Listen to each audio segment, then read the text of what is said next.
Welcome to another edition of Alternative Medicine with Dr. Ruch. Thank you, viewer, for watching. Dr. Ruch, welcome. Thank you, Christy, for receiving me for another edition of our program through Presencia Universitaria at the National Autonomous University of Honduras. And just to remind you, this space is hosted by the School of Medical Sciences at UNA. And as we can see on the second slide, by the space or the project Taiwan Can Help. Just to remind you, I studied my degree in Taiwan, and most of the topics which we are sharing with you today, I had the opportunity to learn them in Taiwan. This project aims to incorporate and to help reproduce a lot of the teachings and the projects that are implemented in Taiwan as research and concepts in traditional Chinese medicine, which is one of a big academic sector, let's say, in Taiwan. And at least in the health industry, it is one of the most popular clinics that are visited amongst the population. The subject we have today is diagnostic methods in traditional Chinese medicine. So, how can you tell about us? Yeah, there's a lot of things we can talk about when we mention traditional Chinese medicine.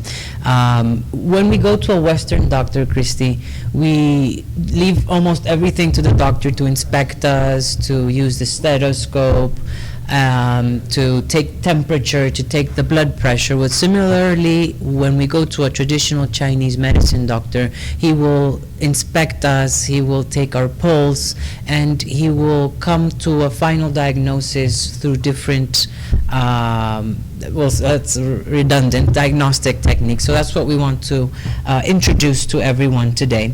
On the third slide, we can see a diagram which we have seen in previous episodes, in which we see 5 elements, which are, we might mention 5 core elements in traditional Chinese medicine. These are wood, water, fire, earth, and metal. Each of them interact with each other by generating each other or by dominating each other. We can see that metal generates water, water generates wood, wood generates fire, and fire generates earth, and the cycle is it's an elliptic cycle. As well, they can be dominating in a sense that earth can dominate water, water can dominate fire, and as the previous one, it is also a cycle. The concepts in traditional Chinese medicine make reference to these elements in each of our organs. Identifying an organ like the heart with fire, the kidneys with water, wood, for example, which could be related to the gallbladder and the spleen, and so on. So, how is Chinese medicine connect with all organs in body? We can see on the fourth slide that these organs, which you mentioned in your question, are related in the fact that they are hollow organs or they are solid organs. And we mentioned before that Chinese medicine will assign an element to each organ. So the production of bile, for example, the excess of bile can lead to gallbladder stones or lowering the function of the kidney or impairing the function of the kidney, like for example in dehydration or in patients that don't drink a lot of water, can predispose them to producing kidney stones. And they are assigned these characteristics either by if they're hollow organs or if they're solid organs, in a sense that Zhang organs have an ascending tendency and Fu viscera have a descending tendency. If we see the diagram of the yin and yang in the body, yang is usually represented with the front part of the body, and yin is represented with the backward or the back part of the body. In a sense, there's a cycle, just like a magnet. The positive end it has a negative end, and this has an attraction from one side to another. The same happens with the yin and the yang, and as well with the organs when we assign them an ascending and a descending tendency.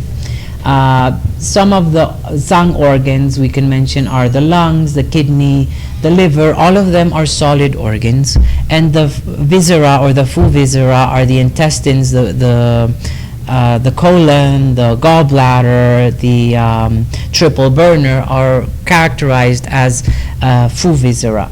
And the type of sickness that we will have depending on the organ or the viscera will be a deficiency or will be an excess. As I mentioned in the example, when you produce a lot of bile, you are predisposed or you have a tendency to produce gallbladder stones. When you have a deficiency in the production or in the energy of the organ, then this will lead to other diseases. We can mention like heart failure, for example, in which the heart needs a lot more energy to pump the blood, can be categorized as a deficiency.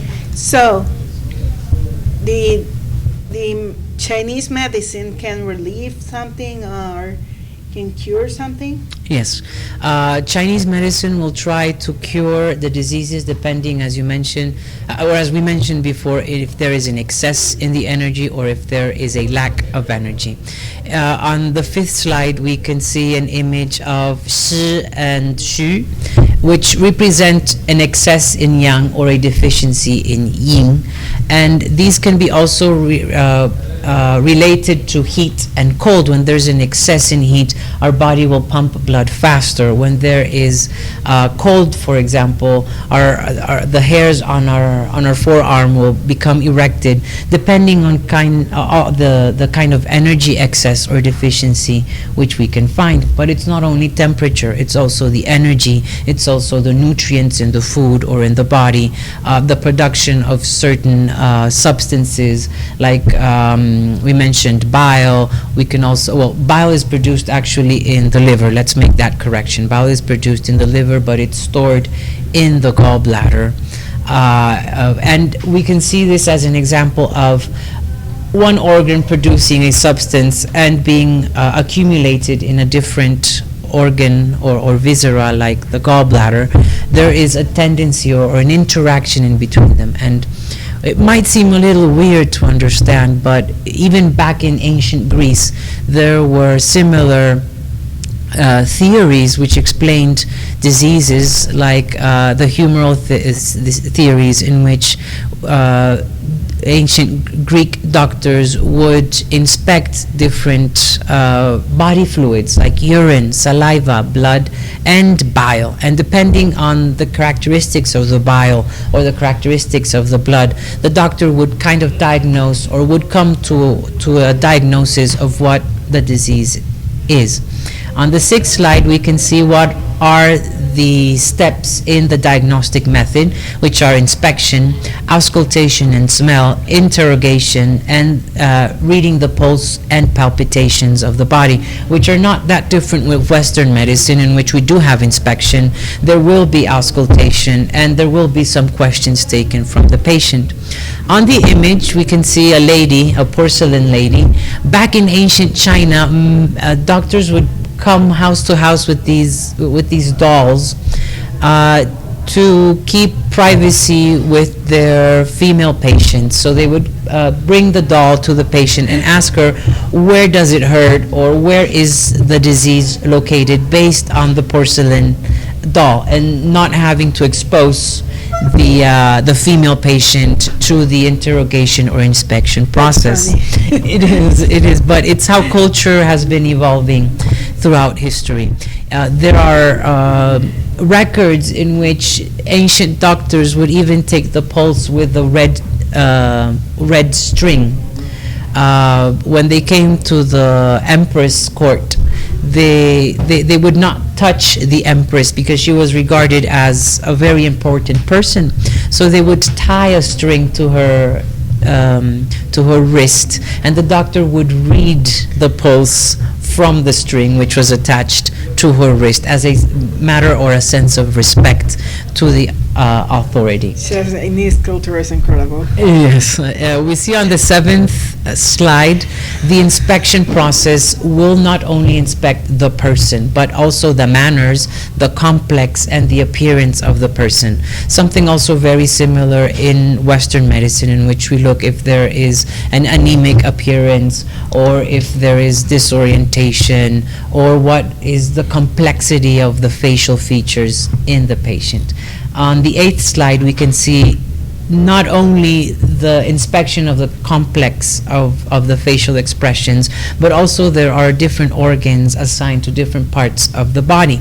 And finding a lesion in this area might orient the doctor that there is an excess or a deficiency in one of the internal organs or viscera. We see, for example, in the figure that the lungs are represented by the space in between the brows. The temple of the nose represents the heart. The bridge. I mean, not the temple. The temple is a different part of the head. The bridge of the nose incorporates the heart, the lung, the uterus, and even the spleen. And depending on that, the doctor might come to a diagnosis. On the ninth slide, we see how they're represented in the eye, and a lot of other traditional or alternative medicine techniques use the iris as a means to diagnose the diseases in a person. And we were talking with you about Indian traditional medicine or Ayurvedic medicine. Mm-hmm. Not only do they use different rock elements, as we were talking before, to diagnose the diseases, but also they read the iris. In Western medicine, we also use the iris to identify certain genetic malformations or diseases, like the excess accumulation of copper in the liver might be resembled in the iris. Usually patients of elder age will have accumulation of other byproducts in the iris. They became yellow, right? They acquire a different color, or you might see a different opacity around the iris. We see that the eye has a very important function in traditional Chinese medicine because it represents the kidney.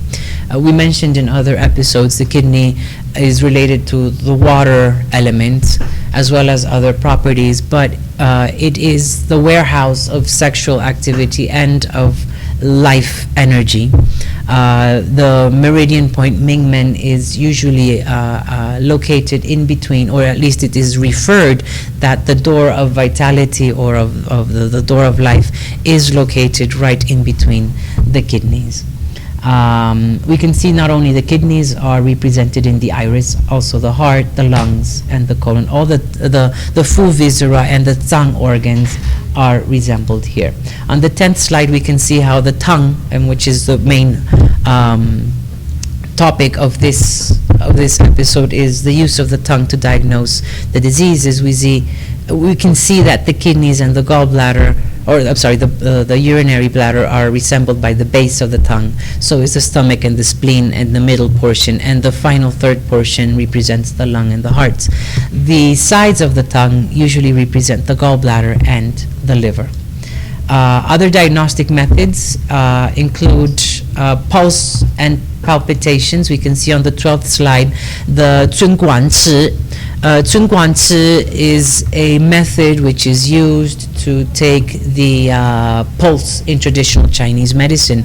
We also use the same in Western medicine. We use the radial artery and other peripheral vessels to take the pulse in the person. Traditional Chinese medicine uses the radial artery as well, but in 3 different points. Western medicine will use 1 point.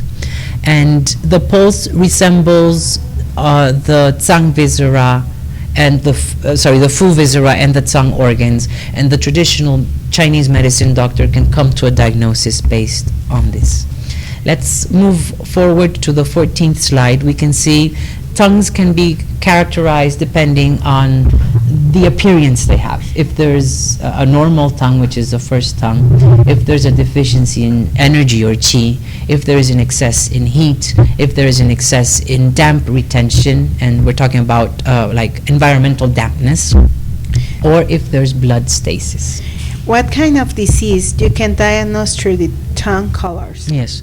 Usually in traditional Chinese medicine, we will not ascribe to Western kind of diagnosis. When we read a book of traditional Chinese medicine, it's a bit hard due to the difference in nomenclature and etiologies that there are in traditional Chinese medicine. If we see on the 15th slide, we can see that qi can also be stagnated or accumulated. Energy can be accumulated in the body, and the tongue will have a different appearance, like a very red spot on the tip.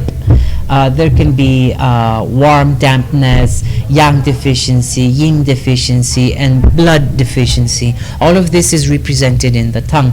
The next slide shows a different kind of tongues and the elements that we will be looking in the tongue. Like, for example, if there is tar accumulated on the tongue, which is a normal aspect of the tongue. Usually we try to remove this when we brush our teeth. If this tar resembles a darker color, we also have to be careful if the patient takes kind of medication, if he's a smoker, if he recently took a drink which might have a kind of dye that made the tongue change in color. I can see an image, a purple tongue. What a purple tongue. Yes, and this resembles the kind of different pathologies, like blood stasis will be resembled in a purple tongue or an enlarged tongue, or tongues that have the teeth impressed on them. All of this, or cracked tongues, all of this will be evaluated by the traditional Chinese medicine. Doctor, on the 17th slide we see another the use now of technology in the traditional Chinese medicine. In this, we try to see the microcirculation on the nail bed, which is taken in traditional Chinese medicine, particularly in Taiwan, as a means of research to correlate with other diagnostic techniques to help make these diagnostic methods even better. And on our last slide, we see the automated tongue diagnosis system. It's a very popular research topic in Asia currently, in which the tongue is, you take an image of the tongue with a camera or a computer, and the software will analyze every bit of the tongue to come with a diagnosis, or to help the traditional Chinese medicine doctor come to a diagnosis. That's so interesting. Yes, Thank you for Christy. being with us, Dr. Rush, and thank you all for watching us. So, Thank you, Christy, and for and having see me. you in next the time. next edition. Exactly. Hope to see you next time, and thank you for watching.